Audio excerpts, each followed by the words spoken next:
Eu sou o professor Sérgio Sudzilovski e esse é mais um vídeo para te ajudar a se preparar melhor para o Exame Nacional de Cursos Superiores, o ENAD. Eu venho gravando uma série de vídeos demonstrando como resolver questões de design, design gráfico, alguns de design generalista, mas esse vídeo em especial não serve só para os alunos de design, serve para todos os alunos de todos os cursos que vão fazer a prova do ENAD esse ano.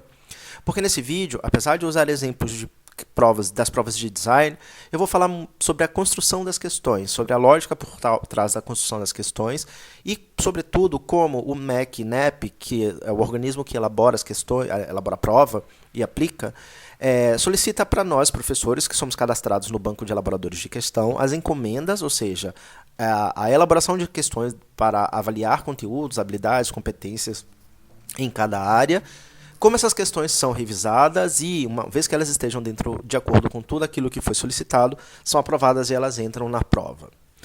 Bom, como tudo tem um começo, é importante que a gente entenda a estrutura das questões de exames como o ENAD e que funciona para a maioria dos concursos. Normalmente, quem é elaborador de questões do ENAD acaba sendo convidado para elaborar provas para outros concursos e vestibulares também. Então, a gente segue um mesmo padrão, que é um padrão que é baseado numa determinada metodologia, que utiliza uma determinada taxonomia, a taxonomia de Bloom, para ser avaliada, mas como isso não vai cair na prova, pelo menos não agora, ou pelo menos não na de design, taxonomia de Bloom é um assunto que cai na prova de pedagogia, por exemplo. Vamos falar um pouco sobre a estrutura das questões desse exame. No ENAD existem pelo menos 5 tipos de questões diferentes.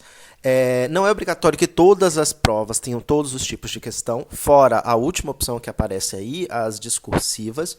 Elas caem necessariamente em todas as provas, mas os outros tipos de questão normalmente caem em todas, porque quem elabora, as pessoas que elaboram as questões normalmente recebem as encomendas para elaborar todos os tipos de questão. Os revisores também revisam e quem vai montar a prova no final, a comissão que monta a prova no final, ela procura balancear para trazer questões de todos os tipos para a prova para que ela fique mais justa com os alunos que são melhores em uma questão, na resolução de um tipo de questão, ou alunos que são melhores na resolução de outros tipos de questão. Normalmente, a questão que mais aparece na prova do ENAD e de outros concursos também é o primeiro tipo, que são questões chamadas de itens de múltipla escolha. São aquelas tradicionais que têm apenas uma resposta. Elas são questões com, no caso do ENAD, 5 opções de respostas, né? A, B, C, D, E ou E. E, às vezes, ela pode trazer algumas frases para serem avaliadas, que aí você vai definir se ela é verdadeira ou falsa, mas sempre só uma das questões, sempre uma das opções vai estar correta. Professor, isso pode ficar um pouco confuso em relacionado à segunda opção, itens para interpretação. Não fica? Não, na verdade não. Quando eu falo que, na verdade eu não, esse conteúdo, esse material, essas informações eu tirei das próprias orientações que o MEC e NEP passam para a gente. Isso é de domínio público. Se vocês procurarem no Google, na internet, vocês vão encontrar essas orientações disponibilizadas, até por conta da necessidade de transparência em todo o processo. Quando eu falo que um item de múltipla escolha pode ser do tipo verdadeiro ou falso, normalmente apenas uma das 5 opções será verdadeira. Então, raramente aparece múltipla escolha como verdadeiro e falso. Pode aparecer, porque ela fica muito fácil de resolver. Isso quer dizer também que todas as questões de múltipla escolha vão ser questões fáceis? Não, não necessariamente. Às vezes, questões de múltipla escolha são onde você só vai ter uma resposta possível, enfim, elas são mais difíceis até, porque você precisa avaliar as 5 opções dentro de um contexto. Eu vou mostrar exemplos na sequência de cada um desses tipos, mas vamos tocar o barco. Existem também as questões chamadas itens para interpretação. Essas sim são verdadeiro ou falso, então normalmente aparecem de 3 a 5 frases para que vocês interpretem e associem verdadeiro ou falso para essas afirmações, essas frases, né, essas sentenças. E depois optem dentro das 5 opções de letras lá nas alternativas para resposta, quais seriam as verdadeiras e falsas. Ou, na verdade, quais seriam as verdadeiras, né? Porque a falsa nunca é perguntado. Acontece também de aparecer, tem sido raro, mas acontece de aparecer questão no modelo ligar colunas. Você tem um conceito numa coluna, você tem o nome do conceito, enfim, uma expressão que aquele conceito possa ser reconhecida. Você faz a ligação das colunas e depois escolhe entre 5 opções aquela que corresponde à ordem correta em que uma coluna A e uma coluna B, por exemplo, ou coluna 1 e coluna 2 se associam. Existe um tipo de questão chamada itens de resposta múltipla. Essas sim necessariamente são verdadeiro ou falso ligar colunas. Mas ainda assim, mais uma vez, você vai ter que descobrir quais são as questões verdadeiras dentro de um conjunto ofertado. Mais uma vez, normalmente é difícil passar de 5 opções, né, para serem analisadas. E uma vez que você percebe quais são as verdadeiras, vai buscar nas alternativas de A a E a resposta que traz apenas as opções verdadeiras. E um tipo de questão que tem sido muito comum, tem aparecido bastante nas provas, não só do ENAD, mas em provas de faculdades, provas de colégio, provas de concurso, é esse outro item, o número 4, itens do tipo asserção-razão. É quando você tem uma afirmação, apenas uma afirmação, a palavra porquê na sequência e uma segunda afirmação. Diferente das anteriores, que pode ter 2, 3, 4, 5 afirmações, até mais, mas como eu falei, é muito difícil aparecer mais de 5 opções múltiplas para que você interprete e dê a resposta correta. No tipo asserção-razão, você tem uma afirmação, que pode ser verdadeira ou falsa, que se conecta com outra afirmação numa relação lógica. Ou seja, a afirmação 1 ela só acontece, ou ela só existe, ou ela só faz sentido, porque a afirmação 2 justifica ela, diz o porquê ela faz sentido, explica, se relaciona, etc. Elas devem necessariamente ter uma relação lógica de justificativa entre elas. Se essa relação lógica não acontecer, a questão fica errada, e essa opção geralmente aparece lá nas alternativas para a resposta. E as questões discursivas, que eu depois vou fazer um vídeo específico só falando sobre elas, contando um pouco como ajudar a pensar na estrutura da resposta discursiva para que vocês consigam tirar uma nota, pelo menos, intermediária numa questão discursiva. O ideal é tirar uma nota boa, claro, mas para pelo menos não zerar a discursiva, para entender o que o avaliador quer que você responda, ou que pontos, que tópicos não podem deixar de ser citados na hora que você for fazer a sua resposta. Mas, como eu falei, isso vai ficar para um outro vídeo, porque é um conteúdo que sozinho requer mais tempo de explicação. Vamos aos exemplos. O primeiro tipo, como eu falei, é o tipo mais comum. É o tipo item de múltipla escolha e tem 5 opções de alternativa para a resposta. Todas as questões que eu usei aqui como exemplo são questões que caíram no último ENAD, em 2015, de design gráfico, do tecnólogo em design gráfico especificamente. Mas se vocês observarem qualquer prova de qualquer área, você vai encontrar bastante itens de múltipla escolha. Normalmente, o objetivo principal desse tipo de questão é avaliar um conteúdo específico, um conhecimento específico, de uma área específica, de uma disciplina específica, de uma matéria específica, ou um conceito que seja muito importante de alguma das áreas que você estudou ao longo do seu curso. Vocês podem ver, por exemplo, na questão 9, que está se perguntando sobre projetos de interface. E dentro desses projetos, no desenvolvimento de interfaces, as letras A, B, C, D, E trazem afirmações relacionadas a layout que você tem que saber qual delas é aquela que se relaciona ao texto base da questão. Na questão 28, ela já é um pouco mais específica ainda, um pouco mais objetiva do que a questão 9, porque ela traz um texto onde ela explica alguma coisa, ela contextualiza algo e pergunta que tipo de produção estético-cultural é aquela que o texto descreve. E traz as 5 opções, 5 nomenclaturas relacionadas a expressões culturais, e você tem que encontrar qual dessas 5 seria a explicada no texto base da questão. Mais uma vez, isso não quer dizer que necessariamente a questão ela vai ser uma questão fácil. E também não achem que as questões de múltipla escolhas elas são questões associadas à decoreba, não é isso. Quer dizer que eu tenho que saber o que é cordel, arte naif, pichação, tipografia, design vernacular para responder a 28ª? Sim, mas isso não é decoreba. Isso faz parte da cultura geral. Isso é conhecimento geral, isso é cultura geral. E para um aluno de design que vê isso ao longo do curso inteiro, e para qualquer pessoa que lida no mundo, que passa na rua, que lê jornal, ou que entrou num museu, ele vai conseguir entender, identificar um pouco desses conteúdos culturais expressos nessa questão. Segundo tipo, né, de questão que o ENAD apresenta, o ENAD, a maioria dos concursos, é uma questão que traz informações para serem analisadas, né, interpretadas, e você vai, a partir dessa interpretação, dar a resposta correta. Normalmente, questão desse tipo vai trazer ou uma citação de alguém, de uma entrevista de um livro, de uma matéria de jornal, traz um texto base, referenciado, e você vai precisar analisar as alternativas a partir desse texto referenciado. Mas o mais comum é esse tipo de questão trazer uma imagem, um gráfico, uma tabela, alguma outra informação visual, sobretudo nas provas de design, para que o aluno avalie essa informação visual e responda a partir disso o que é solicitado. Nesse caso aqui,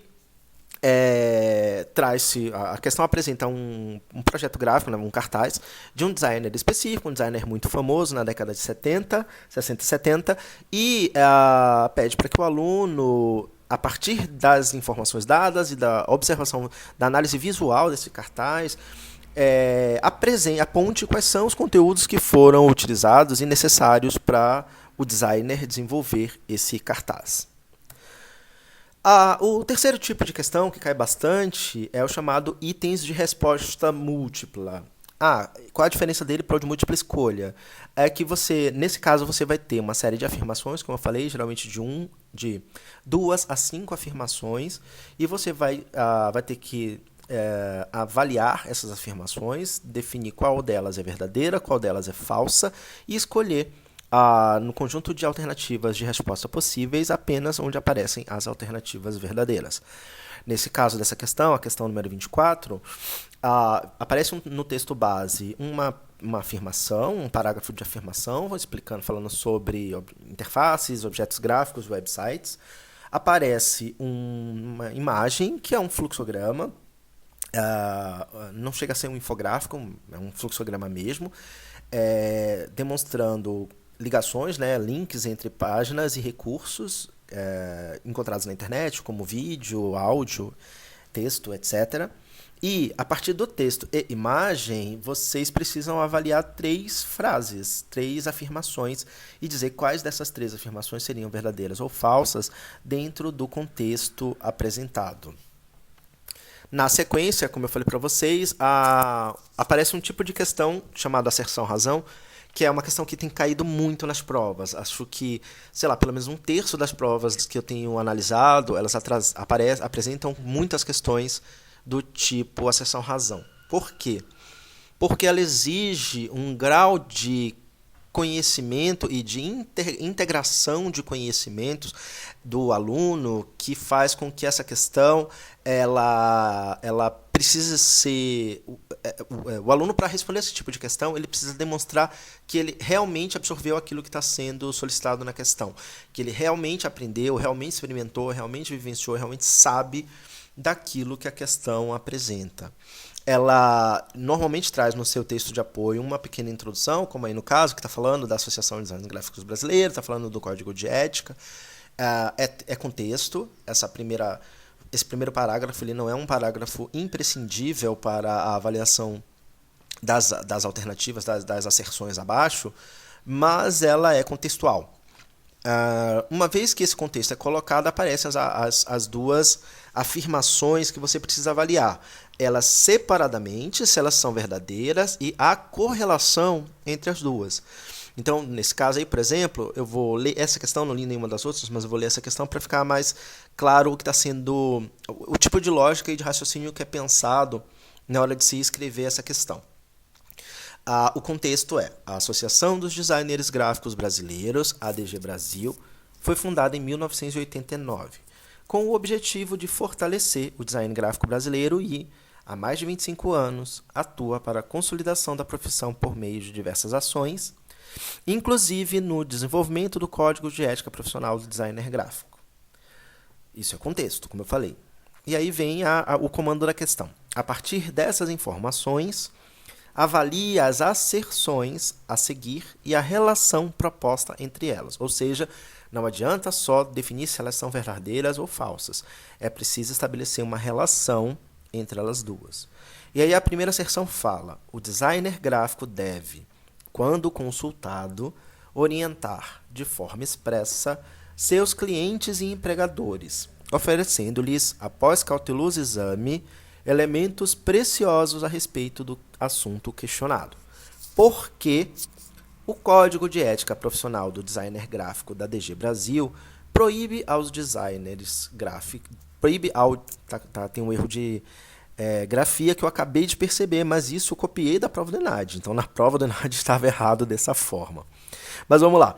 Proíbe aos designers gráficos aceitarem instruções do cliente ou empregadores que acarretem infração contra os direitos próprios de outras pessoas e também de agir conscientemente de modo a acarretar alguma infração. Uma observação importante, pessoal.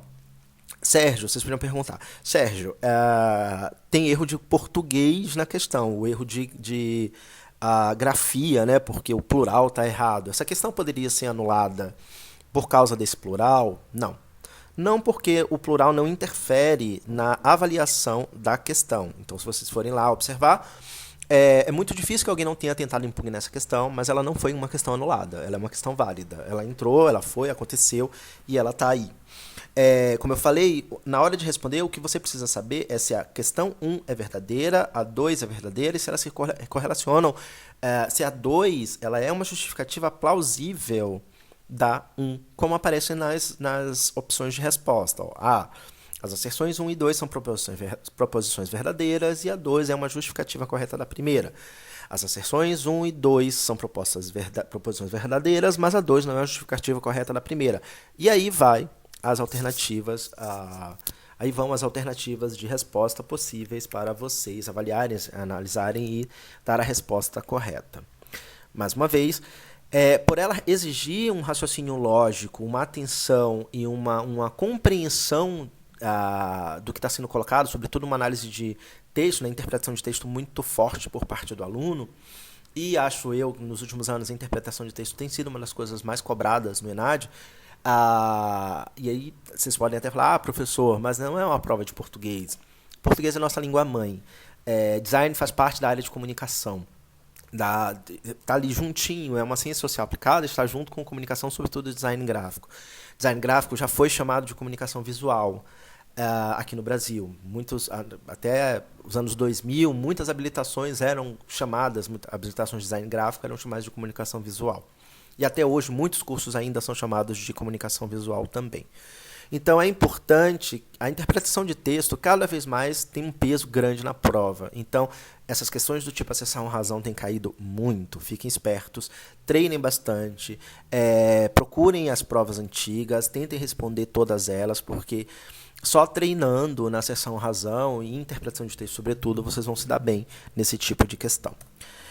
Bom, para encerrar esse vídeo, eu trouxe algumas coisas que eu tirei lá do Manual de Elaboradores de Questão do ENAD, para que vocês entendam que o objetivo da prova não é fazer uma pegadinha, nem reprovar os alunos, baixar nota de faculdade, baixar nota de curso. Não é esse o objetivo da prova. A prova tem uma série de objetivos que são muito claros, ficam muito explícitos. Quando a gente... os professores universitários, né, só professores universitários que elaboram a prova, professores que são atuantes em cursos de design, nas mais diversas habilitações. A gente participa de um processo seletivo que é bem rigoroso, e uma vez que a gente é selecionado para ser elaborador e revisor de questão, porque são duas equipes diferentes, uma equipe elabora as questões, outra equipe revisa as questões, e a gente tem uma comissão que é superior, e essa comissão seleciona as questões que vão entrar na prova, balanceiam a prova e autorizam a impressão da prova. Bom, como eu vinha falando, tanto a equipe de elaborador quanto a equipe de revisor, ambas as equipes elas passam por um treinamento muito criterioso e cuidadoso do MEC, do INEP, que é o instituto dentro do MEC que elabora a prova. E as duas equipes elas precisam necessariamente observar uma série de orientações que são dadas para a prova, que estão aí apresentadas nesse slide no seguinte. Basicamente, são alguns critérios que a gente não pode fugir. A prova, as questões elas precisam ser inéditas, elas têm que ser originais. Não existe requentar questão, não existe reaproveitamento de questão. Óbvio, existem assuntos que ficam mais na moda numa época ou em outra, e são assuntos que são eternos, que caem sempre porque elas fazem parte da base do que é ser redesigner. Então, como eu venho falando para vocês, ética, questões éticas que estão muito em voga, provavelmente vão cair bastante na prova. Questões sobre metodologia do projeto sempre caem na prova, desde a primeira vez que o design foi avaliado no provão e em ENADES. A ergonomia sempre cai também, teoria da cor, Gestalt, tem uma série de conteúdos que sempre caem, que elas nunca deixaram de aparecer na prova. Mas elas sempre vão cair de algum modo inédito. Então nunca vai acontecer uma questão repetida. E mesmo se essa questão alguém elaborar uma questão que seja parecida com umas das outras questões que já caíram, ela normalmente não entra na prova. Quando a gente redige as questões e quando a gente revisa a questão que alguém redigiu, a gente vai analisar se a questão é objetiva. Ou seja, se ela está indo direto naquele assunto para que ela pretende avaliar, que ela foi solicitada a avaliar. Então, é necessário usar frases curtas, é necessário, principalmente nos comandos da questão, é necessário ser bastante objetivo e não fugir do assunto. Vocês podem até falar, professor, mas eu vi várias questões que têm textos enormes, mas sim, e quando às vezes a questão utiliza um texto de apoio, um texto base grande, mas as solicitações, os comandos da questão que vêm a partir da leitura desse texto são muito objetivos, são muito claros. A questão não pode ter dubiedade, não pode deixar dúvida. Se ela deixar alguma coisa, se ela tiver a possibilidade de deixar alguma dúvida, ela é cortada, ela não entra na prova. Concisão. Concisão vem na esteira dessa objetividade, ela precisa ser concisa, ou seja, objetivo e trazer o conjunto de informações necessárias para a solução do problema apresentado na questão. Eu também venho falando nos vídeos de questões que eu tenho gravado, o quanto as questões já trazem dentro delas, no texto base, no comando da questão e às vezes até nas próprias asserções, as sementes para a sua resposta. Às vezes, dentro do próprio texto base já está a resposta da questão. Então, o autor precisa trazer todas as informações necessárias para que o aluno responda. Por exemplo, questões do tipo decoreba, elas têm caído menos e menos e menos. A gente não tem aprovado questões assim. E quando alguma informação é imprescindível, ela precisa aparecer, tipo o nome de alguém, o ano em que aquela coisa aconteceu, aquele evento, aquele movimento, aquela situação, se for uma questão relacionada à história, por exemplo. Outra coisa, a questão precisa estar na ordem direta. A gente tem que sempre escrever sujeito, verbo, complemento, sujeito, predicado. E só se houver assim, um descuido muito grande da comissão de revisão para cair alguma coisa em ordem inversa. E eu falo isso para vocês que eu, por exemplo, eu escrevo bastante para congressos, eu sou acadêmico, eu sou pesquisador. Quando eu estou redigindo questões para o ENAD ou para provas, eu sempre escrevo a questão, depois eu releio a questão e inverto a ordem, porque eu tenho o hábito na minha redação de escrever de forma mais literária, de forma mais poética, e isso não é aconselhado para questões de prova. Então a gente sempre precisa, ou a gente solicita que o elaborador de questão reescreva, ou às vezes o próprio revisor inverte a ordem para que a ordem da questão seja sempre a ordem direta. Simplicidade. Cada palavra é escolhida para para falar exatamente aquilo que precisa ser falado na questão. Nós somos aconselhados a não usar palavras rebuscadas, termos técnicos desnecessários, a não ser que a avaliação seja uma avaliação, a questão avalia alguma questão técnica, aí sim a gente utiliza termo técnico. Mas, no geral, quanto mais simples, melhor. Da mesma forma, as questões precisam ser claras, explícitas. A gente tem que resguardar que o aluno que vai fazer a prova, né, o candidato lá do ENAD, né, o respondente, precisa compreender a mensagem que está sendo passada na questão, para que não fique dúvida quanto à resposta. E, quando precisamos usar termos técnicos, como eu falei no item anterior, os termos técnicos precisam ser os termos precisos. Então, eu fiz uma série de vídeos sobre produção gráfica para vocês, porque isso é um dos conteúdos que eu elaborei questões no item passado, né, no ciclo passado em 2015.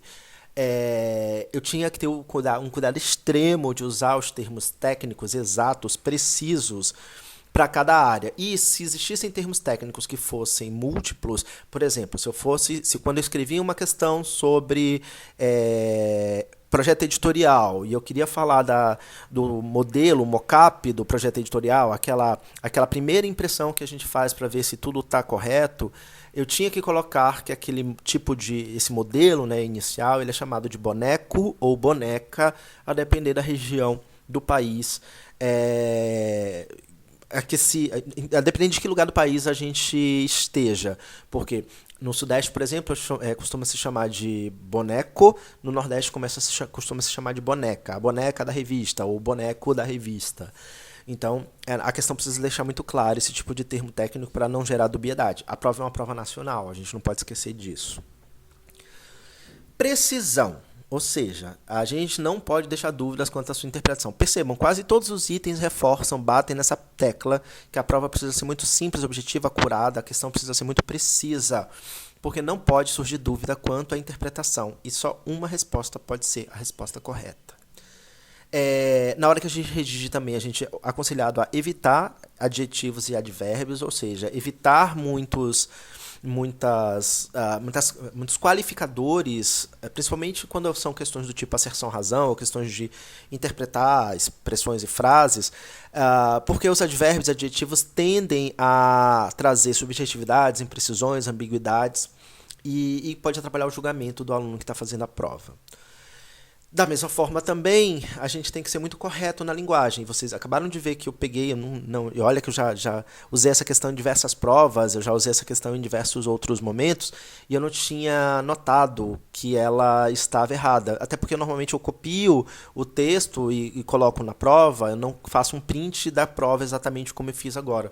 E no momento em que eu copio, provavelmente eu já corrigi aquele erro de plural, ou o próprio Word, enfim, o próprio editor de texto já corrigiu aquele erro de plural, mas na prova tinha um erro de plural, isso não poderia acontecer.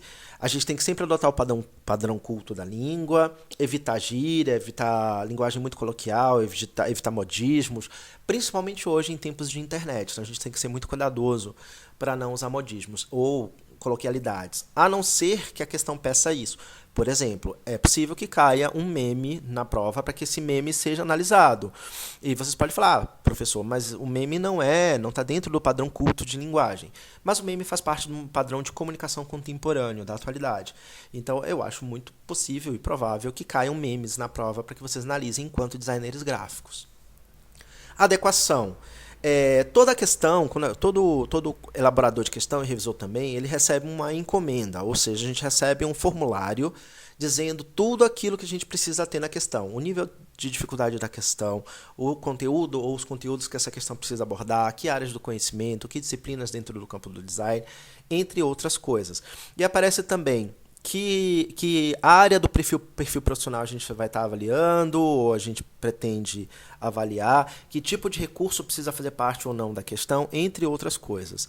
E o elaborador de questão precisa seguir à risca essa encomenda, né, como o MEC chama. Se ele não seguir à risca a encomenda, se ele não tocar em todos os pontos que a comissão solicitou que ele tocasse na hora de elaborar a questão, ou na hora de corrigir a questão, na hora de rever a questão e aprovar ou não ela para entrar na prova, essa questão vai ser anulada. E por fim, impessoalidade. Ou seja, eu falei há 5 minutos atrás para vocês que o meu estilo de escrita é um estilo muito literário. Então, toda vez que eu elaboro questões para provas e concursos, depois eu preciso revê-las, porque eu tenho que torná-las absolutamente impessoais. Não é possível que você lendo aquela questão, você identifique quem foi o elaborador daquela questão, ou a ideologia daquela pessoa, ou aquilo que ela acredita. Ela precisa ser muito impessoal. Ela precisa evitar o uso de qualquer tipo de impressão pessoal, ou expressões pessoais, ou gírias pessoais, ou informalidades, chavões, gírias, etc. Porque a prova, mais uma vez, é uma prova nacional, gírias mudam de lugar para lugar, e essa prova não é uma prova de autores, de autoria, é uma prova de onde todos os professores universitários partícipes são coautores e não é de uma pessoa só. Bom, era isso que eu tinha para mostrar para vocês por hoje.